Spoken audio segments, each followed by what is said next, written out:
বিশ্বের শীর্ষ ধনী এলন মাস্কের কানাডার নাগরিকত্ব বাতিল করতে দেশটির 1.5 লাখের বেশি নাগরিক একটি পার্লামেন্টারি পিটিশনে সই করেছেন।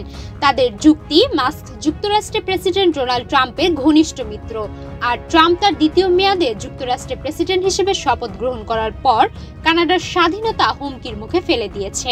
প্রেসিডেন্ট হওয়ার কিছুদিনের মধ্যেই কানাডাকে যুক্তরাষ্ট্রের 51তম অঙ্গরাজ্যে পরিণত করার হুমকি দিয়েছে ডোনাল্ড ট্রাম্প। কানাডার ব্রিটিশ কলাম্বিয়ার লেখক কোয়ালিয়া রিড এই পিটিশনটি কানাডার হাউস অব কমন্সে উত্থাপন করেন।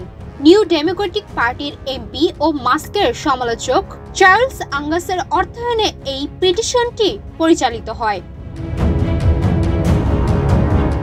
দক্ষিণ আফ্রিকায় জন্ম নেওয়া এলন মাস্ক বর্তমানে যুক্তরাষ্ট্রভিত্তিক কোম্পানি টেসলা, স্পেসএক্স এবং সামাজিক যোগাযোগ মাধ্যম এক্স এর মালিক, আর তার মায়ের সূত্র ধরে তিনি কানাডার নাগরিক। মাস্কের মায়ের জন্মস্থান কানাডার সাসকাচুয়ান প্রদেশের রাজধানী রেজিনাতে। পিটিশনে অভিযোগ করা হয়েছে মাস্ক ট্রাম্পের উপদেষ্টা হিসেবে কাজ করার মাধ্যমে কানাডার জাতীয় স্বার্থের পরিপন্থী কর্মকাণ্ডে লিপ্ত হয়েছেন। ট্রাম্প কানাডার পণ্যে উচ্চ শুল্ক আরোপের হুমকি দিয়ে ও যুক্তরাষ্ট্রের সঙ্গে দেশটির সংযুক্ত করার বিষয়ে প্রকাশ্যে দমভক্তি করে কানাডার 4 কোটি মানুষের মধ্যে ক্ষোভ সৃষ্টি করেছেন। পিটিশনে বলা হয়েছে, ট্রাম্পের ঘনিষ্ঠ মিত্র হওয়া মানে মাস্ক এমন এক বিদেশি সরকারের সদস্য যারা কানাডার সার্বভৌমত্ব মুছে ফেলতে চায়। এই পিটিশনে কানাডার প্রধানমন্ত্রী জাস্টিন ট্রুডোর কাছে মাস্কের নাগরিকত্ব অবিলম্বে বাতিল করার এবং তার কানাডিয়ান পাসপোর্ট প্রত্যাহার করার দাবি জানানো হয়েছে।